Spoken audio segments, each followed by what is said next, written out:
প্রিয় মানুষের কাছ থেকে সব সময় দূরে থাকাই ভালো। কারণ কি জানেন, আপনাকে যার ভালো লাগে, আপনি যাকে ভালোবাসেন, আপনি যাকে পছন্দ করেন, তার সব কিছুই আপনার কাছে ভালো লাগতেই পারে। আপনাকে সেই মানুষটির ভালো নাও লাগতে পারে, আপনাকে ভালো তাই নাও বাসতে পারে। ভুলে যাবেন না, পৃথিবীর প্রত্যেকটা মানুষের জীবনেই খারাপ সময় আসে, আর এই খারাপ সময়ই ভালো সময়ের বার্তা বহন করে। প্রত্যেকটা খারাপ সময়ের সমাপ্তি ভালো সময়ের সূচনা ঘটায়। বোঝার ভুলের কারণে অনেক সময় জীবনের নানা পরিস্থিতি জীবনকে পুরা খাদেই ফেলে দেয়। জীবন এবং সময়কে নিয়ে অবহেলা করলে নিয়ন্ত্রণ হারিয়ে জীবন এবং সময় খাদে পড়ে যায়। বেকার এবং অর্থশূন্য মানুষকে, বেকার অর্থশূন্য নারী কিংবা পুরুষ সে যেই হোক, তাকে অনেকেই ভালোবাসে না, পছন্দ করে না। আবার মানুষটি যদি কাউকে ভালোবাসে, সে ভালোবাসার গুরুত্ব হয় না। কারণ বেকারত্ব সত্যি অভিশাপ।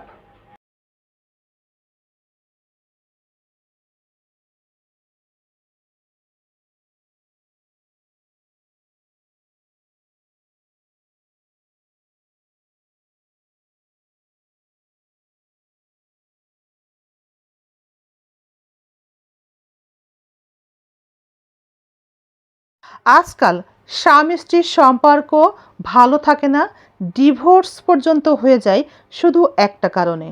স্ত্রী মনে করে একদিন না একদিন স্বামী ঠিকই শুধরে যাবে, কিন্তু কোনো দিনও স্বামী শুধরায় না।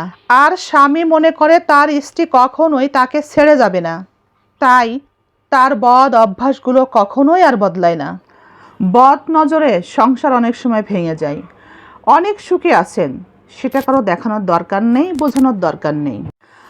আপনার অনেক কিছু আছে, আপনি অনেক ভালো আছেন, সেটা কাউকে বলার দরকার নেই, দেখানোর দরকার নেই।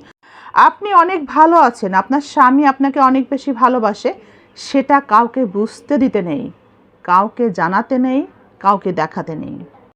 আপনার স্ত্রীও যে আপনাকে অনেক ভালোবাসে, সেটাও কাউকে বলার দরকার নেই, বোঝানোর দরকার নেই। কারণ বদ নজরে সংসার ভেঙে যায়। খালা ফুপু, আপনজন, বন্ধু বান্ধবের অনেক টাকা আছে, গাড়ি আছে, বাড়ি আছে, ফ্ল্যাট আছে, জমি আছে, জায়গা আছে, লাভ কি? তাদের আছে, তাদের থেকে আমার লাভ কি? আপনার কি আছে?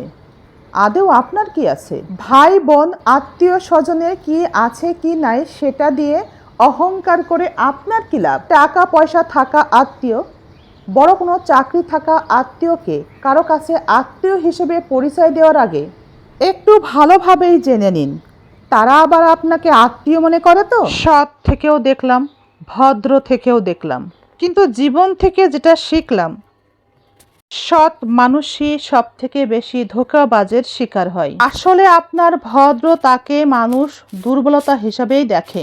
তবু সৎ থাকতে হবে, কিন্তু যেখানে আমার ভদ্র হয়ে কাজ চলবে না, সেখানে আমি এমন ভয়ঙ্কর রূপ ধারণ করব, সামনের মানুষটা মাথা নোয়াতে বাধ্য হবে। আর যেখানে ভদ্র হলে চলবে, সেখানে ভদ্রতা দেখাতে হবে, সৎ থাকতে হবে, কিন্তু সব জায়গায় ভদ্রতা দেখানো যাবে না, তাতে নিজেরই ক্ষতি হবে।